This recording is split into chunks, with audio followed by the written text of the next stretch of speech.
First chapter है class 10th का, यानी 10th चैप्टर है, क्योंकि 9th और 10th इकट्ठे ही है, तो 9 चैप्टर आप 9th में कवर कर चुके हैं, और अब जो है वो क्या है, 10th चैप्टर चल रहा है। सही है।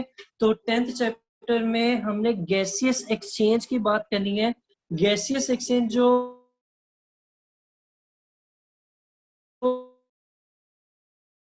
एक्सचेंज होती है, जिसमें कार्बन डाइऑक्साइड और ऑक्सीजन है, और उनके जरिए जो है आपकी बॉडी के मुख्तलिफ सेल्स तक ऑक्सीजन पहुंचती है, और वो फिर बॉडी उसको यूटिलाइज करके एनर्जी पैदा करती है। उसको हमने जो है वो इस चैप्टर में स्टडी करना है कि मुख्तलिफ लिविंग ऑर्गेनिज्म किस तरह, एनिमल्स में गैसेस एक्सचेंज होती है, उनकी बॉडी के अंदर गैसेज आती हैं और बॉडी से बाहर गैसेज आती हैं। इसी तरह कौन से प्लांट्स हैं, प्लांट के मुख्तलिफ टाइप्स में जो है वो किस तरीके से गैसेस एक्सचेंज का प्रोसेस हो रहा है।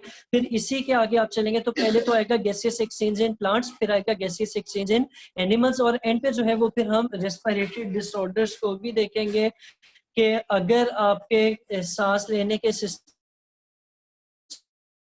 में, लंग्स में, या क्या क्या प्रॉब्लम लंग्स में आ सकते हैं, तो उन बीमारियों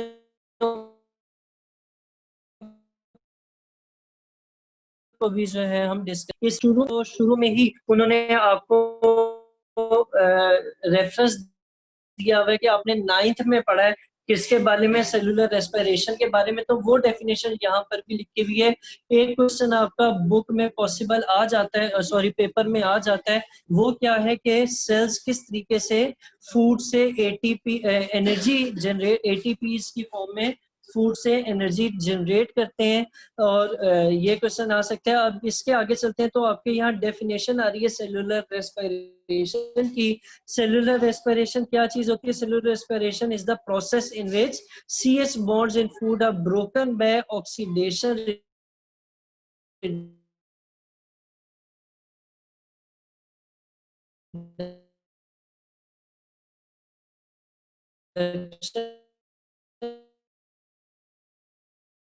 reaction and the energy is transformed into ATP। Respiration का प्रोसेस होता है, ये बेसिकली एक केमिकल प्रोसेस, फूड के अंदर CH बॉन्ड्स हैं, जो कि आपने उसमें आना था, ये सब चीजें कि फूड के अंदर CH बॉन्ड्स होते हैं, उनको बेसिकली आपकी बॉडी या सेल्स जो है वो किस तरीके से ब्रेक डाउन करते हैं,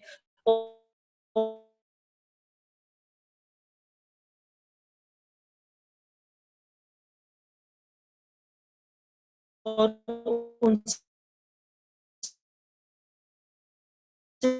उनको ATP में क्या करते हैं, कन्वर्ट करते हैं। ये प्रोसेस इसके लिए कहाँ से, अपने एनवायरनमेंट से, और उनको फिर वो सेल्स को प्रोवाइड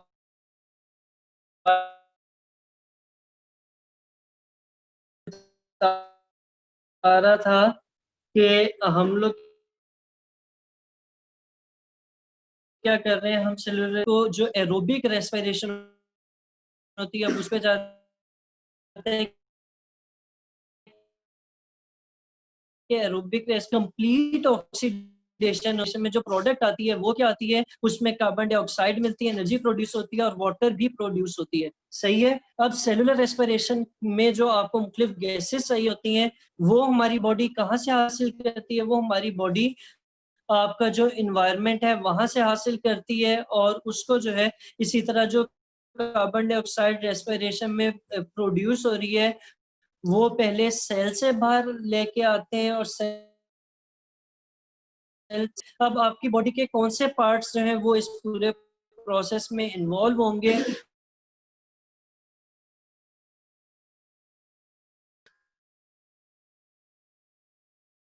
उनको जो है ये बॉडी जो है वो क्या करती है,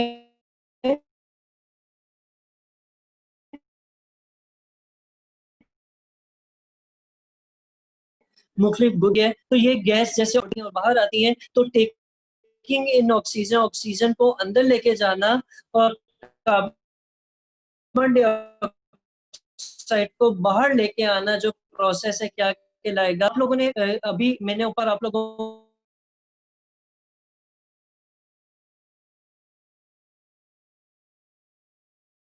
को बताया था किसका, केमिकल प्रोसेस है, यही कहा था ना, केमिकल रिएक्शन है या केमिकल प्रोसेस है, लेकिन उसी तरह उससे मिलती जुलती एक टर्म है जो बच्चे कंफ्यूज कर जाते हैं ब्रीदिंग की। तो ब्रीदिंग क्या चीज है? ब्रीदिंग ये प्रोसेस है जिसके जरिए एनिमल्स जो है वो बॉडी के अंदर मुख्तलिफ गैसेस लेके जाते हैं और फिर क्या करते हैं कि अपनी बॉडी से मुख्तलिफ गैसेस से को बाहर भी लेके आते हैं, जैसे कार्बन डाइऑक्साइड है।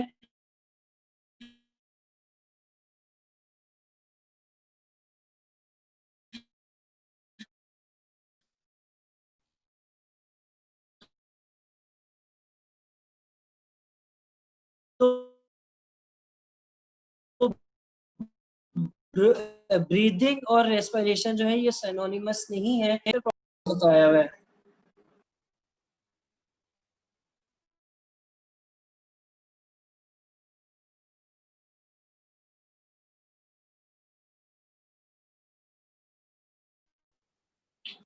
अच्छा हिरा, आवाज आ रही है आपको?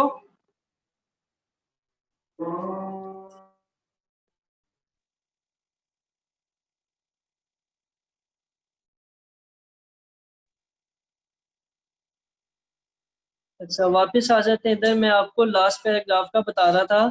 हिरा, आवाज आ रही है?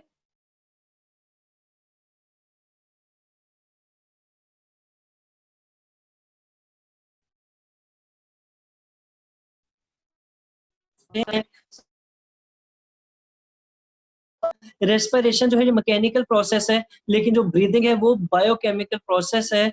अब ब्रीदिंग जो है इसमें मैकेनिकल और सॉरी और बायोकेमिकल प्रोसेस है। रेस्पिरेशन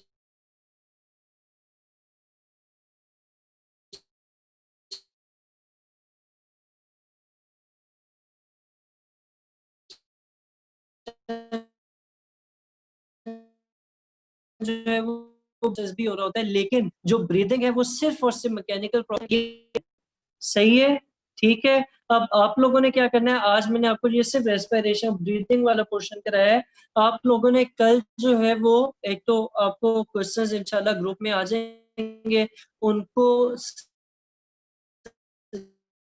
लिख लेने और उनको पढ़ने की समझने की